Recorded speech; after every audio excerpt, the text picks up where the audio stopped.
Hi everyone, and welcome back to the channel. Today we're going to build a complete approval process using SharePoint and Power Automate. And we're going to do it slowly, clearly, and step by step. So even if you've never used approval flows before, I promise you'll be able to follow along.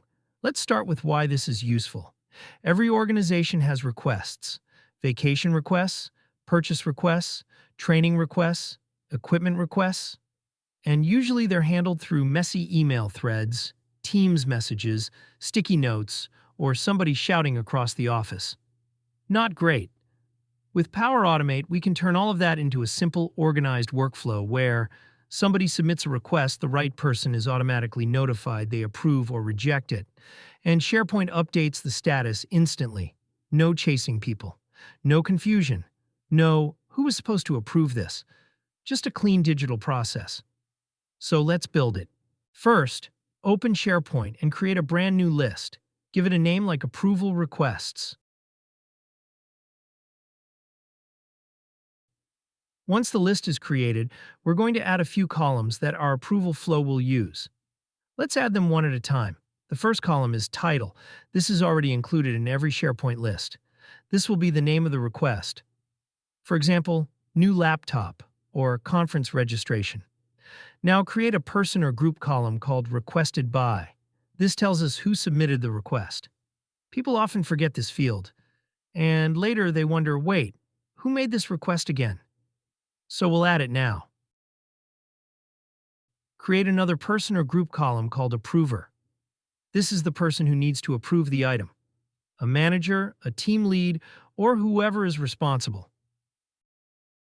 Finally, add a choice column called Status, with the options pending, approved, and rejected.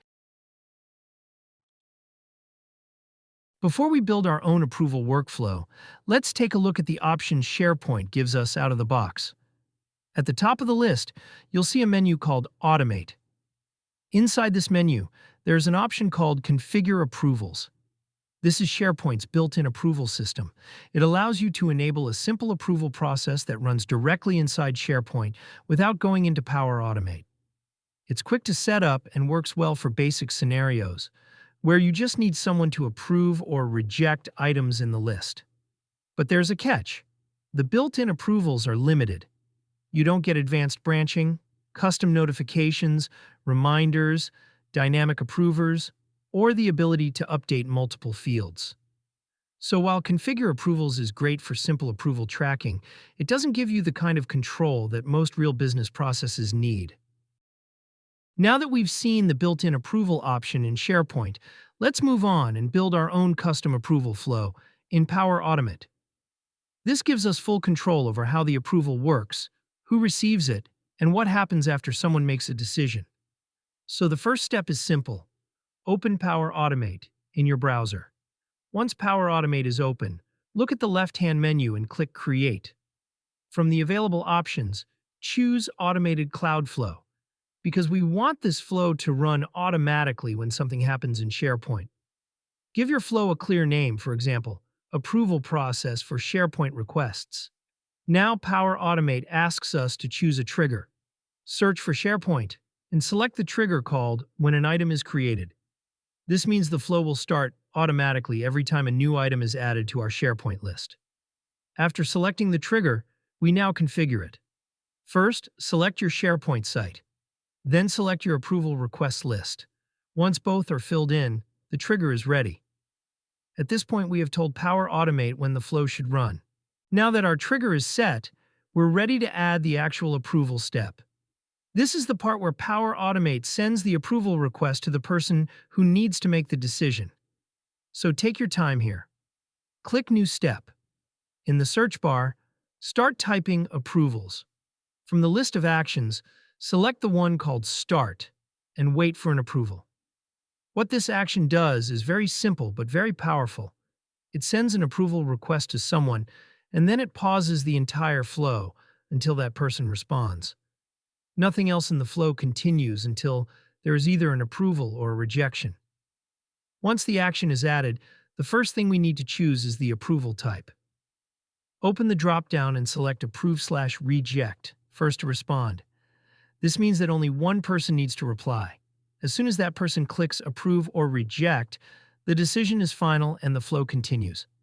Now let's fill in the approval details carefully. For the title field, type something like Approval Request 4, and then click into the Dynamic Content panel and insert the title field from the SharePoint item. This way, the approver immediately sees what the approval is about the moment the notification arrives. Next is the Assign to field. Click into the field, open the Dynamic Content panel, and choose the Approver column from your SharePoint list. This is a very important step. This means that the approval is sent dynamically to the person selected in the SharePoint item, not to a hard-coded email address. So the flow automatically adapts to whoever is chosen as the approver. Now let's look at the details box. This is the message the approver actually reads. Here you can add more useful context. For example, who submitted the request. Click in the Details field and insert the requested by value from SharePoint. You can also add a short sentence like, "Please review the request below and choose Approve or Reject." At this point, the approval message is fully configured. We've defined who receives it, what it's about, and what they are expected to do. Now we need to decide what should happen after someone responds to the approval. So once again, click New Step, search for Condition, and select it. This condition is where we evaluate the decision that the approver has made. In the first field of the condition, open the Dynamic Content panel and choose the outcome value from the approval step. In the middle drop-down, select is equal to. And in the last field, type Approve. So what we're telling Power Automate here is, if the outcome of the approval is Approve, go one way. Otherwise, go the other way. This immediately creates two branches. The Yes branch, which runs when the request is approved, the No branch, which runs when the request is rejected. Now let's configure the Approve path first. Inside the Yes branch, click Add an Action. Search for SharePoint and select Update Item. Now we carefully configure this step. First, select your SharePoint site. Then select your approval request list. Next is the most important field here, the ID. Click in the ID field, open the Dynamic Content panel, and choose the ID from the trigger at the very top of the flow. This is what ensures that we update the exact same record that originally triggered the approval. Now scroll down to the Status field. Set the status value to Approved.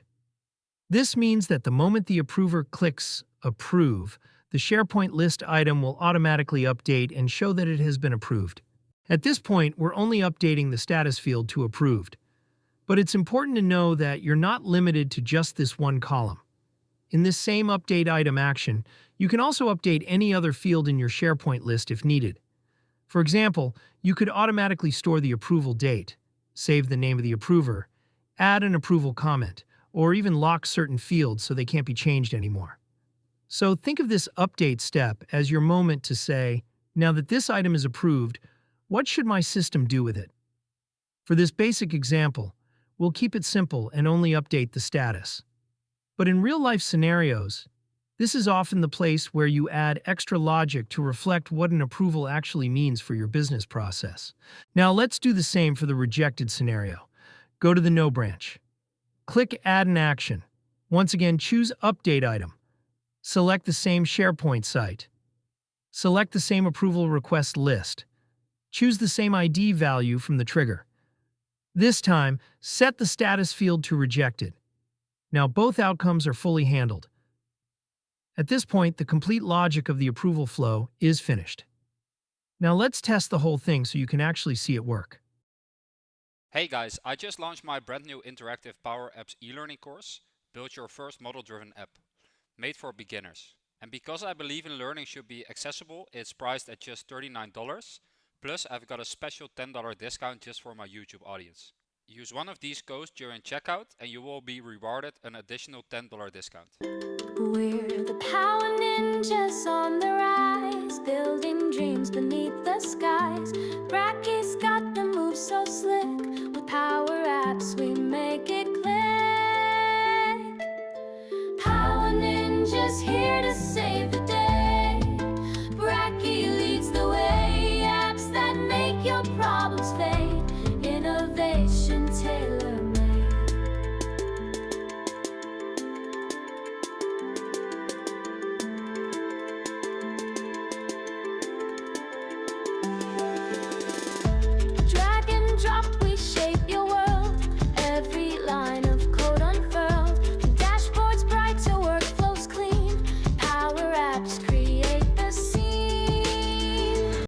Go back to your SharePoint list and create a new item.